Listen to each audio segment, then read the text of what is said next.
स्वागत है दोस्तों आपके अपने YouTube चैनल अभिलाषा में। आज हम लोग पढ़ेंगे डेवलपमेंट। हमारा आज इकोनॉमिक्स का जो टॉपिक है हम लोग पढ़ेंगे, उसमें आज डेवलपमेंट को जानेंगे। डेवलपमेंट डेवलपमेंट मतलब विकास, यानी कि जो हमारा आम जीवन है, ठीक है, हर आदमी हर व्यक्ति का एक लेवल होता है और वो क्या करता है कि अपने जो जो लाइफ है, जो वो संघर्ष कर रहा है, जब वो मेहनत कर रहा है, तो वो चाहता है कि उसको, ठीक है, वो उन्नति को प्राप्त करना चाहता है। वो चाहता है कि उसको उसके यहाँ उसको डेवलपमेंट हो, उसके लाइफ में डेवलपमेंट हो, उसका इनकम बढ़े। अब डेवलपमेंट के रूप में हम लोग देखेंगे, या फिर उसका इनकम बढ़े, उसका लिविंग ऑफ स्टैंडर्ड है उसमें बढ़ोतरी हो।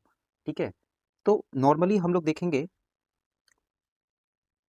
तो तो अलग-अलग लोगों में जो डेवलपमेंट है, जो आकांक्षाएँ या इच्छा है, वो लोगों के हिसाब से अलग-अलग होता है। या फिर जैसे कोई जो प्रॉपर लोग होता है, कुछ लोग किसी क्षेत्र में डेवलप करना चाहता है, कुछ लोग राज्य में, है ना, वो स्टेट लेवल पे डेवलप करना चाहता है, या फिर कुछ कुछ, है ना, एक डेवलपमेंट हो गया, जो फिर क्या, जो कंट्री यानी फिर देश का, है ना, कोई देश को डेवलप करना, कोई देश के डेवलपमेंट के बारे में सोच रहा है ना, कहीं स्टेट की ग्रोथ को हम देख रहे हैं। तो ये जो डेवलपमेंट है, ये अलग-अलग लेवल का अलग-अलग आकांक्षाएँ, है ना, लोगों में क्या कि अलग-अलग एस्पिरेशंस हैं, ठीक है? कि कोई इस सेक्टर में डेवलप करना चाहता है, तो कोई इस सेक्टर में डेवलप करना चाहता है। अब नॉर्मली हम लोग डेवलप के कुछ प्रकार को देखेंगे, जैसे कि देखो कि आदमी को क्या में डेवलपमेंट चाहिए, तो फ्रीडम, आज़ादी, है ना? उसमें, या फिर पार्टिसिपेशन ऑफ किसी में, जो किसी चीज़ का जो इन्वॉल्वमेंट है ना? वो जो उसमें जो पार्टिसिपेट लोग कर रहे हैं, ठीक है? किसी चीज़ में लोग जो पार्टिसिपेट करते हैं, तो पार्टिसिपेट करने का जो आज़ादी है, जो उनको फ्रीडम है ना? वो उसमें और उनको डेवलपमेंट मिले, ठीक है? जो इकोनॉमिक, है ना? या फिर किसी प्रकार का जो इकोनॉमिक इक्वालिटी है, ठीक है ना? इकोनॉमिक इक्वालिटी है, तो उसमें भी उन लोगों को और क्या मिले? डेवलपमेंट हो। सिक्योरिटी में और डेवलपमेंट हो, किसी देश के सिक्योरिटी में और ज़्यादा डेवलपमेंट हो। फिर जो उनका गुड्स ऑफ स्टैंडर्ड, यानी जो उनका लिविंग स्टैंडर्ड है ना? तो उनका लिविंग स्टैंडर्ड और ज़्यादा उसमें ग्रोथ हो। तो अलग-अलग लोगों में स ये जो आकांक्षाएँ हैं, ठीक है? वो वक़्त और सिचुएशन के हिसाब से क्या होता है, वो बदलता रहता है, ठीक है? अब हम जैसे कि अब हम लोग का जो टॉपिक है, वो क्या है? इनकम एंड अदर गोल्स, ठीक है? तो ये जो इनकम है, यानी कि इनकम मतलब क्या हुआ? आय। देखिए, आय है जो डायरेक्टली डिपेंड, ये क्या होता है ना, ये directly considered most important component of development, ठीक है ना? कि अगर किसी व्यक्ति का या किसी देश का, ठीक है? पहले हम व्यक्ति के ऊपर चलते हैं, फिर देश के ऊपर चलेंगे, है ना? अगर कोई देश है, देश के अंदर जितना भी व्यक्ति है, सभी व्यक्ति का अगर इनकम काफ़ी ज़्यादा हाई होगा, तो यानी कि कुल मिला के उस देश के पास काफ़ी ज़्यादा इनकम होगा, यानी उस देश के लोगों के पास लिविंग स्टैंडर्ड अच्छा होगा, उसके उस देश में सिक्योरिटी अच्छा होगा, वहाँ लोग फ्रीडम वहाँ होगा, है ना? हर तरीके का ट्रीटमेंट, इनकम, या फिर किसी भी चीज़ में जो पार्टिसिपेशंस करना, या फिर हेल्थ सेक्टर, हर सेक्टर में वहाँ की स्थिति क्या होगी, है ना? दूसरे कंपेयर करेंगे हम दूसरे देश से, तो वहाँ से वहाँ का जो सिचुएशन होगा वो बहुत ही अच्छा होगा, ठीक है? तो ये जो इनकम है, ये जो गोल्स है, ठीक है? ये क्या करता है? ये वेरी करता है सिचुएशंस के हिसाब से, ठीक है ना? तो कोई भी देश, है ना? लोग क्या चाहते हैं कि उनके देश का इनकम क्या हो, है ना? उनके देश का इनकम काफ़ी वो देखो, अब देश का इनकम कब बढ़ेगा, है ना? जब पर कैपिटल इनकम बढ़ेगा, है ना? अभी हम पर कैपिटल इनकम की तरफ भी हम लोग धीरे-धीरे आगे बढ़ते हैं, ठीक है? उससे पहले हमारा जो एक मेन टॉपिक है, वो है नेशनल डेवलपमेंट, ठीक है? अब नेशनल डेवलपमेंट में हम कुछ इस प्रकार देखेंगे कि देश में मान लो हम 3 सेक्टर से इंसान को उठाए हैं। जैसे एक फार्मर को लिए हैं, एक ट्रेडर्स को लिए, एक टीचर्स को लिए, ठीक है? ये फार्मर पहले क्या चाहेगा? फार्मर चाहेगा कि देश का देखो, देश डेवलप कब होगा, ठीक है ना? फार्मर अपने तरीके से ये काम करेगा, ये अपने तरीके से डेवलपमेंट लाएगा। वो चाहेगा कि कृषि के क्षेत्र में भारत क्या हो, आत्मनिर्भर हो। वो क्या करेगा? एग्रीकल्चर के सेक्टर में, ठीक है ना? एग्रीकल्चर के सेक्टर में क्या करेगा? काफ़ी ज़्यादा मेहनत करेगा। ट्रेडर्स क्या करेगा कि ये व्यापार के सेक्टर में या व्यवसाय के सेक्टर में काफ़ी ज़्यादा डेवलपमेंट करेगा। जो टीचर है, वो क्या करेगा? एजुकेशन के सिस्टम में, है ना? एजुकेशन के जो सेक्टर है, उसमें ये काफ़ी ज़्यादा कम मेहनत करेगा, ठीक है? अब ये जैसे कि ये तीनों मेहनत कर रहा है, ठीक है? अब जैसे कि फार्मर मेहनत कर रहा है, ठीक है? काफ़ी ज़्यादा क्रॉप्स को, फसल को ये क्या कर रहा है? उपजा रहा है, देश का प्रोडक्ट, हाँ, तो अब जब प्रोडक्शन बढ़ रहा है, तो क्या फार्मर का प्रोडक्शन तो बढ़ ही रहा है, साथ में किसका प्रोडक्शन बढ़ रहा है? तो देश का प्रोडक्शन बढ़ रहा है। अगर कोई ट्रेडर्स, है ना, व्यापार कर रहा होता है, तो व्यापार में, है ना, अगर व्यापार बढ़ रहा है, तो क्या केवल ट्रेडर्स को तो ठीक है, ये जो व्यापार है ना, जैसे कि कुछ मोस्ट हम नाम उठा लेते हैं, जैसे कि अडानीज़ हो गया, रिलायंस हो गया, टाटा हो गया, ठीक है? तो ये सब कंपनी का ट्रेड क्या है, आज पूरी दुनिया में है ना? तो हम लोग जब इंडिया में रहते हैं तो कहते हैं भाई इस कंपनी है, ये कंपनी है, वो कंपनी है। लेकिन ओवरऑल देखने को क्या मिलता है कि ये एक इंडियन कंपनी है। जब बात होता है टीचर का, है ना? तो इंडिया में एक से एक बड़े-बड़े यूट्यूबर, बड़े-बड़े जो यूट्यूब पे ही पढ़ा रहे हैं, बड़े-बड़े जो ऑफलाइन पढ़ा रहे हैं, बड़े-बड़े स्कूल में पढ़ा रहे हैं ना, वो कोचिंग्स चला रहे हैं, बहुत सारा संस्था चला रहे हैं, ठीक है? आईआईटी में है, एनआईटी में है, मेडिकल सेक्टर में है, बहुत सारे टीचर्स हैं, प्रोफ़ेसर्स हैं जो अपना-अपना योगदान दे रहे हैं, ठीक है? तो बात जब हम लोग यहाँ करते हैं इंडिविजुअल्स अलग-अलग देखते हैं, है ना? वो सभी के सभी अपने अलग-अलग सेक्टर में काम कर रहे हैं। लेकिन जब ओवरऑल देखा जाता है तो वो देश के लिए काम कर रहे होते हैं, वो काम किसके लिए हो रहा होता है? तो कोई ना कोई कंट्री के लिए हो रहा होता है, ठीक है? तो जब लोग अपने-अपने सेक्टर में जब काम कर रहे हैं तो ज़ाहिर-सी बात है कि क्या होगा, एक कंट्री ये जो हमारा देश है, वो देश में क्या हम लोग को देखने के लिए मिलेगा? देश में हम लोग को डेवलपमेंट देखने के लिए मिलेगा, है ना? देश में क्या मिलेगा हम लोग को देखने के लिए? डेवलपमेंट भी देखने के लिए मिलेगा, है ना? वो देश क्या होगा? काफ़ी ज़्यादा उन्नति करेगा, जैसे कि हमारा पाकिस्तान, है ना? जो पड़ोसी, जो प्यारा दुश्मन जो हमारा कौन है? जो हमारा प्यारा-सा दुश्मन है ना? पाकिस्तान, तो हम लोग उससे कंपेयर कर लेते हैं थोड़ा-सा, हालाँकि कंपेयर करना तो इसमें बेतुक वाली बात होगा, लेकिन फिर भी थोड़ा-सा डेवलपमेंट के बारे में कंपेयर करते हैं। अब इंडिया का एजुकेशन लेवल देखिए कहाँ है और उसका एजुकेशन लेवल कहाँ है ना? तो ये सब सेक्टर, है ना? वो क्या कर रहा है? वो क्या कर रहा है? टेररिज्म को सपोर्ट करता है, ये क्या है? टेररिज्म को नहीं सपोर्ट करता है, ठीक है? तो इन सब की जो भी इन सभी बात है, इन सभी बातों से कि कोई एक आदमी, है ना? अब कोई आदमी जिस सेक्टर में काम कर रहा है, तो देश का भी नाम उसी सेक्टर में होगा, ठीक है? तो अब सबसे पहले देखेंगे कंपैरिज़न ऑफ ठीक है? कंट्री या स्टेट। तो आप क्या करते हैं, आपके देश में क्या है, नहीं है, उससे कोई मतलब नहीं, लेकिन है ना? क्यों? क्योंकि जब कंपैरिज़न किया जाता है, जब किसी देश का तुलना किया जाता है, तो उन स अब तुलना किस चीज़ के सेक्टर में किया जाता है, तो आज हम इसी तुलनात्मक चीज़ को यहाँ पे देखेंगे। तो डेवलपमेंट में सबसे पहले 3 प्रकार का डेवलपमेंट हम लोग देखते हैं, यानी पूरी दुनिया में जो जितने भी देश हैं, सभी कंट्रीज़ को, ठीक है, 3 पार्ट में बाँट दिया गया है। सबसे पहला क्या होता है? सबसे पहला होता है डेवलप्ड कंट्री, ठीक है ना? सबसे पहले क्या होता है? तो डेवलप्ड होता है। ठीक है ना? तो डेवलप्ड मतलब क्या हो गया? डेवलप्ड मतलब वैसा कंट्री, वैसा देश जो क्या हो चुका है? विकसित कर चुका है, ठीक है? जिसके यहाँ अब विकसित कर चुका है तो मतलब क्या हो चुका है? क्या वो बड़ा हो गया? नहीं, बड़ा नहीं हो गया। उसके यहाँ इंडस्ट्रियलाइज़ेशन काफ़ी ज़्यादा हो गया, है ना? क्या हो गया? उसके यहाँ इंडस्ट्रियलाइज़ेशन काफ़ी ज़्यादा हो गया। फिर उसके यहाँ इनकम, जो लोगों का जो इनकम है वो काफ़ी ज़्यादा है ना? लिविंग स्टैंडर्ड लोगों का काफ़ी ज़्यादा हाई है। लोग वहाँ के काफ़ी ज़्यादा एजुकेटेड हैं, ठीक है? फिर वहाँ का जो मेडिकल फैसिलिटी है ना? वहाँ के लोगों का जो मेडिकल फैसिलिटी है वो क्या है? वो उस देश का बहुत बढ़िया है। यानी ओवरऑल डेवलपमेंट, है ना? हर सेक्टर में वो देश जो क्या हो चुका है? डेवलप्ड हो चुका है, ठीक है? वो देश क्या हो चुका है? डेवलप्ड हो चुका है, ठीक है? तो उस प्रकार का जो कंट्री है उसको हम लोग डेवलप्ड कंट्री के श्रेणी में रखेंगे। जैसे कि हमारा, ठीक है ना? हम रसिया को देखते हैं, ठीक है? यूनाइटेड स्टेट ऑफ अमेरिका को देखते हैं, जापान को देखते हैं, ठीक है ना? तो ये सब क्या है? डेवलप्ड कंट्री है, ठीक है? लेकिन जब बात करते हैं डेवलपिंग कंट्री की, यानी बात करते हैं डेवलपिंग कंट्री की, वैसा देश जो क्या है? अभी भी डेवलप नहीं हुआ है, लेकिन वो क्या है? डेवलपिंग के कगार पे चल रहा है, ठीक है ना? तो डेवलपिंग कंट्री की जब हम बात करते हैं, है ना? तो डेवलपिंग कंट्री में हमारा प्यारा भारत आता है, ठीक है ना? जैसे कि बांग्लादेश हो गया, श्रीलंका हो गया, पाकिस्तान हो गया, म्यांमार हो गया, तो ये सब देश है जो डेवलपिंग है, ठीक है? अपने वो क्या कर रहा है? धीरे-धीरे क्या कर रहा है? डेवलप कर रहा है ना? वो डेवलप कर रहा है ना? अब अपनी डेवलपिंग के, है ना, डेवलप्ड होने के कगार पे आगे धीरे-धीरे बढ़ रहा है। अब जिस देश जितना तेज़ी से वो डेवलप कर जाएगा, अब डेवलप करने के लिए क्या करना पड़ेगा? किसी भी देश को जो अगर डेवलप करना है, तो उसके, है ना, उसको क्या करना पड़ेगा अपने देश में जो ज़रूरत है ना, जिससे कि क्या, जो हमारा देश है, वो क्या हो? डेवलप हो। यानी कि उसको काम करना होगा अपने देश के इनकम के ऊपर। अब इनकम के ऊपर कैसे काम करेगा? तो ज़्यादा से ज़्यादा लोग जहाँ जॉब में होंगे, तभी तो उस देश का इनकम बढ़ेगा, और जॉब कैसे होगा? जब वहाँ के लोग क्या होंगे? काफ़ी ज़्यादा एजुकेटेड होंगे, है ना? अब लोग एजुकेटेड होंगे तभी तो उनको जॉब मिलेगा। और जॉब मिलेगा तो उनके पास आएगा पैसा, यानी उनको उनको मिलेगा क्या? सैलरी।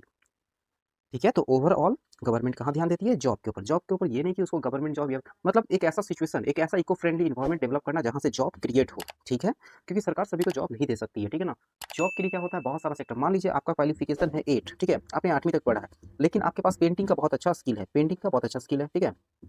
अब क्या करेगा कि 8वीं तक, हाँ, तो मार्केट में बहुत सारे बड़ी-बड़ी जो कंपनियाँ हैं, ठीक है? उसके उसमें जो काम, ठीक है? अब बहुत सारे जो कंपनी है, बड़ी कंपनी, इस कहने का मतलब कि उसमें नंबर ऑफ एम्प्लॉइज़ काफ़ी ज़्यादा है, ठीक है ना? तो नंबर ऑफ क्या है? एम्प्लॉयी काफ़ी ज़्यादा है ना? जैसे आज हम लोग अमेज़न, फ्लिपकार्ट इन सभी चीज़ का इस्तेमाल करते हैं, तो आगे जाके कि कोई एक ऐसा भी कंपनी है, जैसे कि अभी भी हम लोग देखते हैं कि बहुत सारा पेंट का कंपनी, नेरोलैक्स हो गया, बर्गर हो गया, ठीक है? ये सब जो है, जो बर्जर है, नेरोलैक है, ये सब क्या करता है कि आपको घर पेंट करवाना है, तो आपको घर में क्या करेगा? वर्कर को भेज देगा, ठीक है? अब ये वर्कर कहाँ से लाए? ये तो प्राइवेट वर्कर होता है, जिसको मार्केट से ही उठाता है, जिसके पास काफ़ी अच्छा स्किल होता है, इसको ये लोग हायर करता है और आपके घर में पेंट करने के लिए भेज देता है, ठीक है? तो इस तरीके का जो जॉब क्रिएशन हुआ, ठीक है? ये सब ओवरऑल, ठीक है? ये जॉब के ही अंतर्गत आता है, ये सब नौकरी के ही अंतर्गत आता है, ठीक है? हालाँकि जब हम जॉब को बाँटेंगे, है ना, तो 2 भाग, एक होता है, एक हो जाएगा आपका कौन? जो जो सरकारी, और दूसरा गैर सरकारी, यानी कि एक प्राइवेट हो गया, ठीक है ना? और दूसरा गवर्नमेंट हो गया। इन सभी इस टॉपिक को छोड़कर हम लोग दूसरे टॉपिक, अपने मेन टॉपिक की ओर बढ़ते हैं, ठीक है? तो हम लोग देख चुके, डेवलप्ड देख चुके, डेवलपिंग डेवलपिंग देख चुके, और देख चुके अनडेवलप्ड कंट्री, ठीक है? कि इन तीनों में। अब इन तीनों जो देश है ना? जो हमारा डेवलप्ड हो गया, है ना?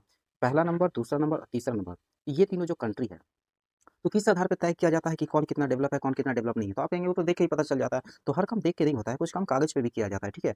जिसमें से कि पहला थ्रू, है ना, हम लोग पहला कंपेयर करेंगे क्या? तो कंपेयर थ्रू नेशनल इनकम, यानी कि राष्ट्रीय आय, ठीक है? कि किस देश का जो नेशनल इनकम है, वो कितना होगा? जिस देश का नेशनल इनकम, ठीक है, जितना ज़्यादा होगा, इसका मतलब क्या है कि नेशनल, अच्छा एक बात समझिए, नेशनल इनकम ज़्यादा होने का मतलब क्या होता है? तो ये जो नेशनल इनकम होता है, ये नेशनल इनकम हम लोग कैसे ज्ञात करते हैं? तो नेशनल इनकम जानने के लिए उस देश में, है ना, हर जो 1 साल में उस देश को कितना फ़ायदा हुआ है, वो उस देश को कितना फ़ायदा हुआ है, हम लोग नेशनल इनकम से इससे पता करते हैं। अब देखो नेशनल इनकम होगा कब? जब इम्पोर्ट ज़्यादा होगा या एक्सपोर्ट? अब इम्पोर्ट या, ठीक है ना, जब हम बात इम्पोर्ट की करते हैं, ठीक है ना, जब हम बात किसकी करते हैं, इम्पोर्ट या फिर एक्सपोर्ट, ठीक है? एक्सपोर्ट में क्या होता है कि कोई भी सामान, एक्सपोर्ट मतलब आप अपने देश से किसी सामान को बेच रहे हैं, तो कोई भी कंट्री जितना ज़्यादा एक्सपोर्ट करेगी उसके पास पैसा उतना ज़्यादा आएगा, और जब इम्पोर्ट करेगी, है ना, मंगाएगी, तो उसको डॉलर का उतना भुगतान करना पड़ेगा। अब चूंकि कोई भी जो लेन देन होता है वो किस में होता है, वो होता है डॉलर में, है ना, वो किस में, करेंसी में, वो डॉलर में किया जाता है, ठीक है ना। तो अगर आप बहुत ज़्यादा सामान मंगाएंगे तो आपके देश से डॉलर क्या करना पड़ेगा, आपको देना पड़ेगा, और जब आप बहुत ज़्यादा बेचेंगे सामान को तो आपके देश में डॉलर आएगा। जिस देश में डॉलर का भंडार है ना, यानी कि ज़्यादा से ज़्यादा स्टोरेज होगा, एक्सपोर्ट यानी कि एक्सपोर्ट करेगा, तो क्या भंडारण, जब से जिस देश में सबसे ज़्यादा डॉलर का भंडारण सबसे ज़्यादा होगा, उस देश का जो इनकम है, उस देश के पास जो पैसा है ना, जो पूंजी है, वो सबसे ज़्यादा होगा, है ना, वो उतना समृद्ध देश कहा जाएगा, ठीक है ना। तो जैसे कि बहुत सारा देश हम लोग देखेंगे, तो नेशनल इनकम में क्या है, तो जो पूरे जो देश का है ना, पूरे साल, पूरे 1 साल के अंतर्गत उस देश को जो प्रॉफिट होता है, तो प्रॉफिट कहाँ से होता है, यहीं से होता है, ठीक है। कोई जो देश है वो कितना ज़्यादा इंपोर्ट करता है, कितना ज़्यादा एक्सपोर्ट करता है, ठीक है। ये टोटली डिपेंड करता है उसके देश के इंपोर्ट और एक्सपोर्ट पर। अगर कोई देश पूरी तरीके से, ठीक है, क्या हो जाए, कोई देश पूरी तरीके से केवल एक्सपोर्ट करता है और इंपोर्ट बहुत कम करता है, मतलब तो विदेशों से सामान कम मंगाता है, अपनी खपत का सामान खुद बना लेता है, और जहाँ तक वो सामान बेचता है, जैसे कि चाइना, चाइना हो गया, अमेरिका हो गया, ये दोनों, है ना, यानी उसके यहाँ इंडस्ट्रियलाइजेशन, इंडस्ट्रीज बहुत ज़्यादा है ना, जिससे क्या होता है, पूरा मार्केट के ऊपर उसका कब्जा होता है। अब एक देश वैसा जो पूरी तरीके से इंपोर्ट पे डिपेंडेंट है और उसके यहाँ से एक्सपोर्ट कम होता है, जैसे कि हम लोग ले लेते हैं एग्जाम्पल के तौर पर श्रीलंका को, ठीक है। श्रीलंका एक्सपोर्ट के नाम पे क्या करता है, एक्सपोर्ट के नाम पे केवल चाय को एक्सपोर्ट करता है, ठीक है। ज़्यादातर सामान वो इंपोर्ट ही करता है, जिसके कारण उस देश का स्थिति आज बहुत ज़्यादा भयावह हो चुका है, ठीक है ना। हम लोग देख भी सकते हैं कि श्रीलंका की स्थिति अभी हम लोग को कैसे, मतलब कैसा हम लोग अभी श्रीलंका की स्थिति देख रहे हैं। अभी देखेंगे कि अब कंपेयर किससे करते हैं, तो कंपेयर थ्रू करते हैं, ठीक है ना, पर कैपिटा इनकम, ठीक है, पर कैपिटा इनकम। अब देखिए, ये जो प्रति व्यक्ति जो आय है, ठीक है ना, कि अगर किसी देश में, ठीक है, अब देखो प्रति व्यक्ति आय कभी-कभी ना ये घातक साबित हो जाता है। जैसे कि मान लो किसी देश में, ठीक है, 50 लोग हैं, ठीक है ना, और देश में काम करने वाले 5 ही लोग हैं ना जो बहुत अच्छे सैलरी पे हैं, ठीक है, और केवल 5 बहुत अच्छे सैलरी पे हैं, ठीक है, और बाकी 40 एवरेज हैं और 5 काम नहीं करते हैं, ठीक है ना। 5 काम करते ही नहीं हैं। तो हम तो क्या करें, हम इसमें पर कैपिटल इनकम कैसे करते हैं? सभी को, है ना, जो इनकम हुआ, टोटल इनकम, हम लोग क्या करते हैं कि टोटल इनकम, है ना, टोटल इनकम को, ये जो पूरा देश का इनकम हुआ और उसको डिवाइड कर देते हैं क्या? जो यहाँ का पॉपुलेशन है, ठीक है? पॉपुलेशन है, तो वो तो हो गया पर कैपिटल इनकम, प्रति व्यक्ति आय निकल जाता है इससे, है ना, कि एक आदमी कितना कमा कर लाया। तो ऐसे देखेंगे ना तो लगेगा कि अरे! सब आदमी तो वाह! अच्छा खासा पैसा कमाया है। लेकिन वास्तविकता में जब हम देखते हैं, तो क्या देखते हैं कि अरे नहीं, ठीक है, एक आदमी जो बहुत ज़्यादा कमा रहा है, हम लोग ये तो एक तरीके से का एवरेज के रूप में भी इसको समझ सकते हैं। जैसे 3 व्यक्ति के रूप में समझते हैं, एक व्यक्ति 1 है, 2 है, 3 है, ठीक है ना? जो 1 नंबर है वो कमाता है ₹5, 2 नंबर जो व्यक्ति है वो कमाता है ₹3 और 3 नंबर वाला व्यक्ति कमाता है ₹1, ठीक है? अब इसका पर कैपिटल अगर इनकम निकालेंगे तो 5 3 8 1 9, 9/3 यानी कि कट गया, है ना? ये 3 यानी कि पर कैपिटल इनकम कितना हो गया? यानी प्रति व्यक्ति आय हो गया ₹3, ठीक है ना? तो अब जब ₹1 वाले के पास जाएँगे, ठीक है? तो ये तो एक ही कमा रहा है, लेकिन सरकार के डेटा में क्या है, ये ₹3 कम कम है ना? इसका इनकम कितना है, ₹3। इसके पास जाएँगे तो देखेंगे अरे! ये है ना? तो पर कैपिटल इनकम, ठीक है, पूरे देश को भले ही एक से तौल देता है, ठीक है ना? एक बराबर तराजू में इसको तौल देता है, लेकिन कहीं न कहीं ये उस व्यक्ति के लिए बहुत ज़्यादा दिक्कत हो जाता है जिसकी इनकम बहुत ही ज़्यादा कम है, ठीक है? लेकिन हालाँकि ओवरऑल इससे यही पता चलता है कि उस देश का फिर भी इनकम क्या है, काफ़ी ज़्यादा है, ठीक है ना? अब ये जो पर कैपिटल इनकम था, ठीक है ना? अब इसी पर कैपिटल इनकम को हम लोग एक दूसरे नाम से जानते हैं, जिसको कहते हैं जीडीपी, ठीक है ना? ठीक है? इसी को दूसरा नाम क्या है? जीडीपी। तो जीडीपी का मतलब क्या होता है? जीडीपी का मतलब हो गया ग्रॉस डोमेस्टिक प्रोडक्ट, यानी कि किसी देश का, है ना? ये जीडीपी कितना है? कितना जीडीपी वाला ये देश है? जिस देश का जीडीपी जितना ज़्यादा होगा, यानी कि उसका पर कैपिटल इनकम, यानी कि एवरेज इनकम, पर कैपिटल इनकम यानी एवरेज इनकम, है ना? तो इसका उस देश का क्या है, जो एवरेज इनकम है वो काफ़ी ज़्यादा है, ठीक है ना? अब हम लोग देखेंगे एक तरीका और है कंपेयर करने का, वो है वर्ल्ड बैंक रिपोर्ट, ठीक है? तो पर कैपिटल इनकम के हिसाब से, ठीक है ना, पर कैपिटल इनकम के हिसाब से क्या करता है कि वर्ल्ड बैंक यानी कि जो विश्व बैंक है, तो ये जो विश्व बैंक है, ठीक है ना, ये जो कौन सा वर्ल्ड बैंक है, ठीक है ना, जो क्या करता है पूरे दुनिया में ना स्टेटस देखते रहता है कि किस देश का स्टेटस क्या चल रहा है, ठीक है, स्थिति क्या है इसकी, है ना, कौन सा देश डूबने वाला है और कौन सा देश का स्थिति सही चल रहा है। अगर कोई देश का, है ना, स्थिति खराब रहता है तो वो कहता है रुको रुको रुको, तुमको हम कुछ लोन दे रहे हैं, ठीक है, अपने देश के इकोनॉमी को थोड़ा बूस्टअप करो। लेकिन इकोनॉमी देने से, है ना, कुछ पैसा दे रहा है, इकोनॉमी को सही करो, क्योंकि अब ओवरऑल पूरी दुनिया को चलाना है ना, तो ऐसा नहीं है कि कोई देश को डूबने के लिए छोड़ दिया जाए, ठीक है ना। तो अगर उसको इनकम देता है ना, ये सॉरी, उसको पैसा देता है, फंड देता है, कौन देता है? वर्ल्ड बैंक देता है, ताकि उस देश को, है ना, सही से चला सके, सीधा-साधा जीता जाता। एग्जाम्पल है हमारा पड़ोसी कंगाल देश, है ना, पाकिस्तान, ठीक है। वर्ल्ड बैंक तो इतना दुनिया का शायद ही कोई ऐसा बैंक होगा जिस बैंक से इसको कर्ज मिला नहीं होगा, ठीक है। अब तो ये जहाँ कर्ज मांगने जाता है ना, बस वही पुराना डायलॉग, पापा घर पे नहीं है कल आइएगा, ठीक है।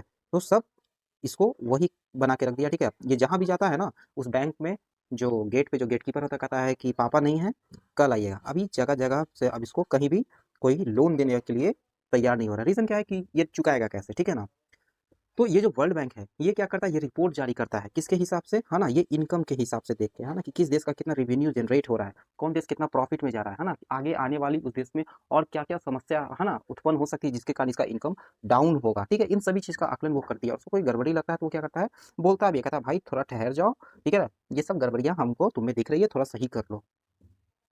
अब जैसे ही देखिए कि पब्लिक फैसिलिटीज को हम देखेंगे, पब्लिक फैसिलिटी, है ना, अब सोचने की बात है, आपके पॉकेट में जब 10 रुपया रहता है, ठीक है, तो आप कितना तक सोचते हैं, आपका दिमाग चलता है ना, मुश्किल से चलेगा तो एक केक के ऊपर, है ना, ब्रिटानिया केक हो गया, है ना, या फिर बहुत ज्यादा हो गया तो 10 रुपये वाला ओरियो। इसमें जब जीरो एक और लगा दिया जाए, है ना, तो शायद आपका दिमाग पिज्जा तक जाएगा। एक जीरो और लगा दिया जाए यानी कि 1000, तो आपके दिमाग में सीधे आएगा मॉल, ठीक है। एक जीरो और लगा दिया जाए, ठीक है, 10,000, कि आपको 10,000 खर्च करना है, फिर तो शायद हम भी नहीं सोच पा रहे हैं कि क्या करेंगे, ठीक है। तो कुल मिला के कहने का ये मतलब है, ठीक है ना, कि ये जो पब्लिक फैसिलिटी है, पब्लिक फैसिलिटी का मतलब क्या होता है, पब्लिक फैसिलिटी का मतलब होता है कि जैसे जैसे उसका इनकम ग्रोथ करता है, ठीक है, उसका लिविंग ऑफ स्टैंडर्ड, है ना, वो सब कुछ उसका क्या होता है, वो भी ग्रो करते चला जाता है, ठीक है ना। अब वो अपने बच्चा को छोटा सा स्कूल में नहीं भेजेगा, बड़ा स्कूल में भेजेगा और प्रॉपर एजुकेशन के लिए जाएगा, उस और अच्छा हेल्थ के सेक्टर में वो डेवलप करना चाहेगा, वो मतलब ओवरऑल जो पब्लिक फैसिलिटीज है, ठीक है ना। अब गवर्नमेंट भी जो है ये जो पब्लिक फैसिलिटीज है ना, इसके ऊपर वो भी ध्यान देती है ना, वो क्या करती है, वो कुछ मैंडेट एकदम डेवलपमेंट लाती है, ठीक है ना। जैसे कि क्या लाती है कि सभी का जो इनकम है ना, तो ये जो पब्लिक फैसिलिटी है ना, तो गवर्नमेंट भी क्या करती है, पब्लिक फैसिलिटी के ऊपर काफ़ी ज़्यादा ध्यान देती है। जैसे कि प्राइमरी या फिर सेकेंडरी जो स्कूल हो गया, ठीक है, या फिर हेल्थ केयर फैसिलिटी के में डेवलपमेंट हो गया, सफाई में, है ना, सफाई के रूप में क्या करती है, डेवलपमेंट हो गया। इन प्रकार की जो भी इम्पोर्टेंट, ठीक है ना, जो क्या होता है, जो हमारे जीवन में जो बहुत ज़्यादा उपयोगी है ना, जो एजुकेशन के सेक्टर में, जीने के सेक्टर में, है ना, जो हम लोग रह सकते हैं, तो उन सभी सेक्टर में क्या होता है कि काफ़ी ज़्यादा मैंडेटरी एकदम इस पे डेवलपमेंट का काम किया जाता है और किया जाना भी बहुत ज़रूरी है, ठीक है ना। क्योंकि इन सभी अब अगर एजुकेशन के ऊपर, है ना, अगर काम नहीं किया जाए, ठीक है, पब्लिक फैसिलिटी में, है ना, एजुकेशन के ऊपर काम नहीं किया जाए, सफाई के ऊपर काम नहीं किया जाए, है ना, सफाई के ऊपर काम नहीं किया जाए, या फिर हेल्थ के ऊपर काम नहीं किया जाए, ठीक है, तो फिर ओवरऑल जब हमको इससे लॉस होगा तो उसको चुकाने के लिए हमारे पास दूसरा कोई ऑप्शन भी नहीं होगा, ठीक है। इसलिए इन सभी चीज़ों में आदमी को हमेशा क्या रहना चाहिए, स्ट्रांग रहना चाहिए। अब अगला हम लोग टॉपिक देखेंगे, यानी कि body mass index. Body mass index क्या होता है, ठीक है, तो ये एक न्यूट्रिशन, ठीक है, यानी कि लोगों में पोषण की कोई कमी ना हो, ठीक है, लोगों में कोई से भी आहार का किसी भी तरीके का कोई समस्या ना हो। ओवरऑल क्या है कि उसका जो वेल्थ, ठीक है, उसका जो ये उसका जो हेल्थ है, ठीक है ना, उसका जो हेल्थ है, ठीक है ना, वो सही रहे ताकि आगे जाके उसको काफ़ी ज़्यादा वेल्थ, है ना, खर्च ना करना पड़े, ठीक है। अब देखिए, तो जो बॉडी मास इंडेक्स है उसको मापा कैसे जाता है, तो बॉडी मास इंडेक्स मापने के लिए क्या करना पड़ता है, ठीक है, कि पहले देखा जाता है कि भाई वेट कितना है ना, वेट क्या है, वेट इन केजी, है ना, कि कितना आपका वेट है, और डिवाइडेड बाय क्या किया जाता है कि हाइट, कितना हाइट है ना, मीटर में, इसका स्क्वायर, ठीक है ना, इसका स्क्वायर, हाइट ऑफ मीटर का स्क्वायर और वेट ऑफ केजी, इन दोनों का जो रेशियो होता है ना, इसको इससे डिवाइड लगा दिए, यानी कि शरीर का कुल कितना वजन है और कितना हाइट है, हाइट को स्क्वायर से, है ना, वजन को क्या कर दिए, डिवाइड लगा दिए, ठीक है। तो अब देखिए, बॉडी मास इंडेक्स में क्या है कि अगर हम मापें, ठीक है, एवरेज निकालने के बाद 18 18.5 आया, तो 18.5 आने का मतलब क्या है कि वो व्यक्ति कुपोषित है। और लेकिन अगर 25, है ना, यानी कि 25 से अगर ऊपर आ जाता है तो क्या है, वो काफ़ी हेल्दी पर्सन के रूप में वो जाना जाता है, ठीक है। अब एक हमारा टोटल एक बहुत ही इंपॉर्टेंट टॉपिक आता है जिसको हम लोग कहते हैं ह्यूमन डेवलपमेंट रिपोर्ट, ठीक है, एचडीआर। एचडीआर कैसे माना जाता है, तो देखो, एचडीआर किसके द्वारा ये जो रिपोर्ट है किसके द्वारा प्रकाशित किया जाता है, तो ये किया जाता है human development report published by UNDP, ठीक है। जो ह्यूमन डेवलपमेंट रिपोर्ट है वो यूएनडीपी के द्वारा क्या किया जाता है, ठीक है ना, यूनाइटेड नेशंस डेवलपमेंट प्रोग्राम, ठीक है, यूनाइटेड नेशंस डेवलपमेंट प्रोग्राम, इसके द्वारा, ये कहाँ का है, तो अमेरिका का, ठीक है, एक संस्था है जिसके द्वारा ह्यूमन डेवलपमेंट, ठीक है ना, रिपोर्ट को प्रकाशित किया जाता है, ठीक है। एचडीआर किसके द्वारा प्रकाशित किया जाता है, तो यूएनडीपी के द्वारा, ठीक है ना। अब देखो यूएनडीपी कैसे मापा जाता है, ठीक है, कि जैसे कि जो ह्यूमन डेवलपमेंट रिपोर्ट है उसमें मापने के कुल 3 पैमाने हैं, ठीक है ना। जैसे कि पहला क्या है कि पर कैपिटल इनकम क्या है, ठीक है, किसी व्यक्ति का पर कैपिटल इनकम क्या है उस देश में, ठीक है। फिर हेल्थ स्टेटस क्या है, ठीक है, पर कैपिटल इनकम, हेल्थ स्टेटस, ठीक है। और जो चौथा है वो है एजुकेशन लेवल, यानी कि कितना, ठीक है, चौथा क्या है, सॉरी तीसरा क्या है, एजुकेशन लेवल। तो इन तीनों को मिला के जो रिपोर्ट तैयार होता है उसी को कहते हैं ह्यूमन डेवलपमेंट रिपोर्ट। ठीक है। अब हम लोग देखेंगे इन्वायरमेंटल जो डिग्रेडेशन है या फिर जो सस्टेनेबल डेवलपमेंट है, ठीक है ना, हम लोग अब उसमें जब बात करते हैं, ठीक है, उसको हम लोग जब देखते हैं तो इन्वायरमेंटल डिग्रेडेशन मतलब उसमें क्या हो रहा है, ठीक है ना, कि जैसे कि हम लोग क्या कर रहे हैं ना कि कोई भी जो डेवलप कंट्री है, ठीक है ना, जो क्या है डेवलप्ड कंट्री है या फिर क्या है कि डेवलपिंग कंट्री है, ठीक है, ये दोनों क्या कर रहा है कि ये दोनों क्या कर रहा है कि जो प्रकृति में जो नेचुरल रूप से जो रिसोर्स है, ठीक है ना, ये जो नेचुरल रिसोर्स है उसका क्या कर रहा है, दोहन कर रहा है, उसका इस्तेमाल कर रहा है, किस लिए, तो डेवलप होने के लिए, है ना, डेवलप होने के लिए क्या कर रहा है, उसका इस्तेमाल कर रहा है। जैसे कि बहुत सारा जो नेचुरल रिसोर्स है ना, जैसे कि आयरन हो गया, गोल्ड हो गया, सिल्वर हो गया, प्लेटिनम हो गया, इन सभी चीज़ को क्या कर रहा है, धरती से निकाल रहा है और उसको क्या कर रहा है, यूज़ कर रहा है, क्यों, अपने डेवलपमेंट में, ठीक है ना, चाहे वो डेवलप हो या फिर डेवलपिंग हो, डेवलप हो या फिर डेवलपिंग हो या फिर अनडेवलप हो, तीनों में से कोई भी जो देश है ना वो इसका इस्तेमाल कर रहा है, ठीक है ना। अब देखो बहुत ज़्यादा इसका इस्तेमाल होगा, है ना, बहुत ज़्यादा इस्तेमाल होगा तो फिर क्या हो जाएगा, ये जो स्टॉक है वो क्या हो जाएगा, है ना, वो हो जाएगा खत्म, वो क्या हो जाएगा, खत्म हो जाएगा, ठीक है ना। तो खत्म हो जाने का फिर क्या करेगा, उसका तो इस्तेमाल कर नहीं पाएंगे, ठीक है ना। तो उन सभी का स्टॉक रहना बहुत ही ज़्यादा ज़रूरी है, क्यों, क्योंकि स्टॉक अगर नहीं रहेगा तो फिर अगले, है ना, तो अगले क्या जो जनरेशन है, ठीक है, वो इसका इस्तेमाल कैसे कर पाएगा, ठीक है। अभी जैसे कि प्रॉब्लम ऑफ वाटर पे हम लोग देख लेंगे ना कि पानी का भी कितनी जो समस्या आ रहा है, तो पानी का समस्या आने का हम लोग देख रहे हैं कि ग्राउंड वाटर इन इंडिया क्या है, कि जो इंडिया का जो ग्राउंड वाटर है वो क्या होते जा रहा है दिन पर दिन, है ना, दिन पर दिन सूखते जा रहा है। रीज़न क्या है, तो रीज़न क्या है कि बहुत ही ज़्यादा ज़मीन के अंदर से क्या करना, निकाल लेना ग्राउंड वाटर को, है ना, पानी को निकालना, उसका यूज़ करना, है ना, वाटर को वाटर से रीस्टोर नहीं करना। अगर अभी भी वाटर से रिलेटेड आप किसी भी प्रकार की जानकारी को चाहते हैं तो ज्योग्राफी में, ठीक है, वाटर एंड रिसोर्स चैप्टर है जो कि आपका प्लेलिस्ट में जाएँगे तो आपको प्लेलिस्ट में ज्योग्राफी का सेक्शन मिलेगा, उसमें जाके आप बाकी उसमें वाटर से रिलेटेड, ठीक है, क्लास 10 का ज्योग्राफी का वीडियो देख सकते हैं, जिससे कि आपको बहुत अच्छे से पता चलेगा कि, है ना, कि कैसे वाटर को कंजर्व किया जाए, है ना, पानी को बचाया जाए। तो इंडिया में क्या हो रहा है ना कि पानी धीरे-धीरे क्या होते जा रहा है, सूखते जा रहा है ना, ग्राउंड लेवल वाटर सूखते जा रहा है। सूखते-सूखते अब कितना हो गया 40%, है ना, ये इतना तक घट गया। तो अब ये क्या है कि अब इसको सही करना होगा, क्यों? क्योंकि इन केस अगर हम इसको सही नहीं करते हैं, ठीक है, तो हमारा एनवायरनमेंट क्या होगा, धीरे-धीरे बर्बाद होते चला जाएगा। अब इस्तेमाल करने के लिए हम लोग एक चीज़ और देखते हैं कि क्या, कि जो पॉल्यूशन है ना, कि प्रॉब्लम केवल पानी में नहीं है, एयर में भी है ना। एयर का पॉल्यूशन हो रहा है, जिससे क्या हो रहा है कि आम जीवन का जो फ्यूचर है और जो अगला जनरेशन है, ये सबसे ज़्यादा दिक्कत किसको होने वाला है, तो उन लोगों को होने वाला है, ठीक है। और जब हम लोग क्रूड ऑयल, ठीक है ना, यानी कि कच्चे तेल की बात करते हैं, ठीक है, तो एक हाल ही में क्या है कि वर्ल्ड एनर्जी रिजर्व, है ना, जो है वो क्या किया है कि एक रिव्यू किया है, ठीक है, कब हुआ था, तो 2018 में रिव्यू हुआ था। उस रिव्यू में कहा गया था कि अगले 50 साल के बाद दुनिया में जितना भी स्टॉक है क्रूड ऑयल का वो लगभग खत्म हो जाएगा, यानी कि पूरी दुनिया से क्या, ये जो पेट्रोल है वो सब क्या हो जाएगा, खत्म हो जाएगा, ठीक है।